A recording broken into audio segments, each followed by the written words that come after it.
What was your first computer? In 1999, or maybe it was even 98. I can't remember exactly. But it was in December. I remember this. December, the 12th or the 13th, one of those two. December 12th or 13th of either 98 or 99. I had received an IBM PC XT with an IBM 5153 color monitor, CGA, Model F keyboard, a Microsoft import mouse, and it was running MS-DOS 3 and Windows 1.0. That was my first computer. Oh yes, and it also had a US Robotics 14.4 modem that I didn't really start using until 2000, I think. Maybe 2001. The dates are a little fuzzy because, again, I'm not really good at remembering dates for anything. I couldn't even find a date on a calendar. I'm back. Just had to get another can of iced tea. I talk way too much, as you can probably tell. This next one actually came to me via a coworker, so if Bruce is watching this one is yours. Do you like your job? That is a very hard question to answer.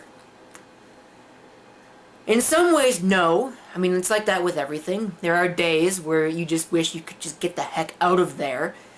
And people that work there tend to drive me insane because they just don't know anything about what they're doing, and it really does drive me insane sometimes.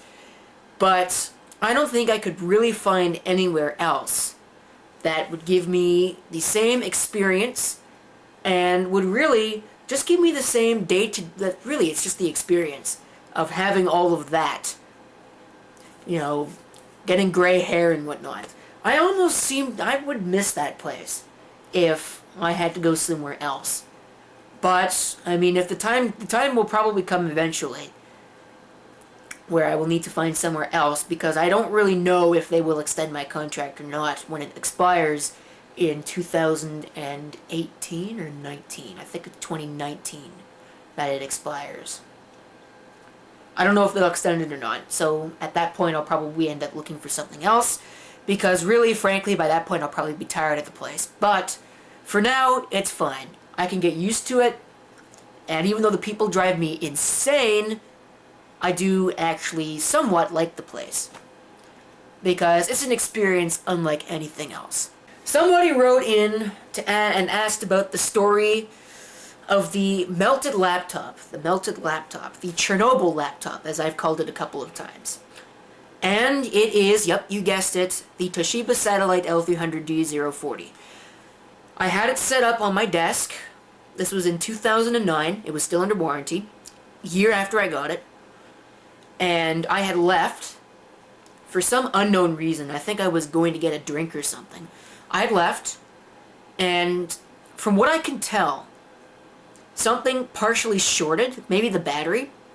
It might have been something on the motherboard, but something partially shorted, didn't trip any thermal protection, didn't trip any fuses, didn't blow anything up, but something started overheating over time. And I came back up, I started using it for a bit, and I left again. And when I got back, I noticed this odd smell. You know, it's like sort of like a bleach smell or a cleaning product smell. And I was like, what the hell? What is that? And I went over to the laptop and I started typing, and the keyboard was hot. And it was like, what the hell? What is going on? So I had to take my hand off. I almost burnt my hand on the thing. It was like, what the hell? What is going on with this? So I grabbed a thermometer and a fire extinguisher as fast as I could, brought it all back up here, and look at the thermometer. And at that point, the thing was at about 170 degrees Celsius. Pretty insane. I think at that temperature, that's when it started melting on the desk. But that thing got up to 210 degrees Celsius before it finally turned itself off and tripped I think it was the processor thermal protection. Before it finally turned itself off and everything stopped. But by that point, it had welded itself to my desk. I had to take a hammer and a chisel in order to get that thing off. I don't think to this day I have ever seen anything quite as bad as that. Well, I almost had my hand blown off by a Bestech power supply, but I don't think that pales in comparison to having a computer literally melt itself to your desk because something overheated. I'm pretty sure it was the battery. But that was insane. I've never seen anything like that before or after in person, fortunately. I've seen plenty of batteries explode, but I've never seen anything get quite that hot. Certainly not a whole laptop get quite that hot before or since. I'm not sure what the Toshiba warranty people thought of that, but I don't think they thought very highly of it. The bonus was I actually got a full brand new laptop out of the deal, what basically amounted to a brand new laptop out of that deal. And that was pretty good, but it still was kind of iffy. It still kind of sucked, mostly because of Vista. But that's a whole other story for another day. But needless to say, I think there is still a mark on the desk from some of the rubber feet that mounted themselves to the desk, because I didn't get quite everything off. The desk has since been fixed, so I don't know if any of that is still there. But there certainly was some on the desk as recently as last year, so there you go. That's the story behind the melted laptop. It's just weird. That's a weird laptop. And speaking of weird, somebody wrote in via private message and asked me what my weirdest dream was. There is a tie for the weirdest dream. And both of them happened last night. Last night happens to be, and for the record, last night was the night of the morning of the 4th of 2016, January. That was the weirdest night I've had in a while. I remember 6 of those dreams. They were all just weird or stuff that would never happen. But there are 2 that stick out. There are the 2 that tied for the most, for the weirdest. The first one was a ceiling fan installation.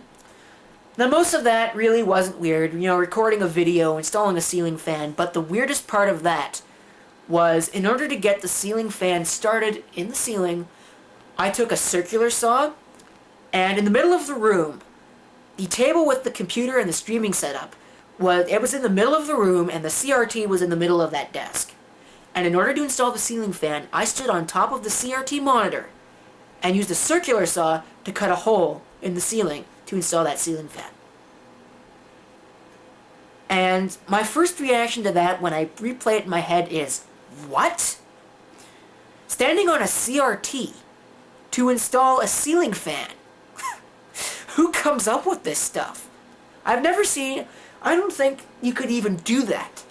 I might be light enough to stand on a CRT monitor. I have no idea. I don't think so. I think it would probably just fall off the desk and I'd die or something. But that's ridiculous. Standing on top of a CRT monitor to install a ceiling fan. So that's the first one. And then the second one actually has a little bit more significance, which you'll see in an upcoming video that you can actually see behind you right now.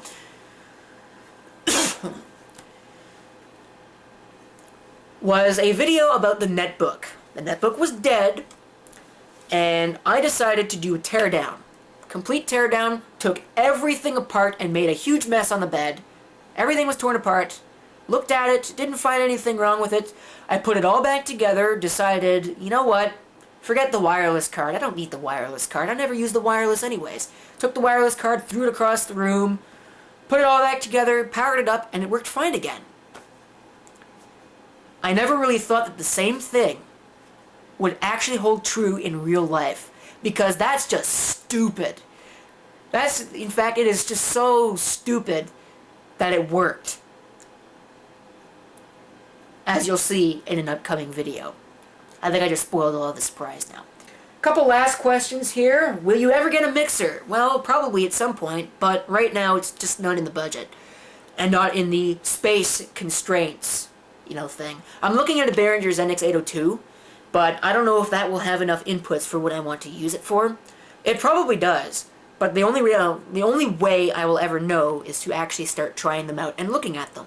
What is your main computer? There are a couple of main computers that I use on a daily basis. The netbook kind of counts now, but I'm going to leave it out of the discussion. Right now, my main computer is a Lenovo ThinkPad T410 with the Core i5 520M processor, 8 gigs of RAM, the massive hard drive setup and the SSD, and it's running Windows 7 Professional. My second main computer is a Lenovo ThinkPad T500. I use that at work and it's for portable purposes. Although the 400 is starting to take that over, really. But it's got the P8400 Core 2 Duo processor, 4 gigs of RAM, an SSD in it, and it's also running Windows 8.1. So those are the main, main computers that I have. There are others. I use all kinds of computers. I don't really ever have a main computer. I'm using all kinds of different ones. But those are the two that I use on the most regular of a basis. What computer do you use at work? Well, again, that ranges quite a bit.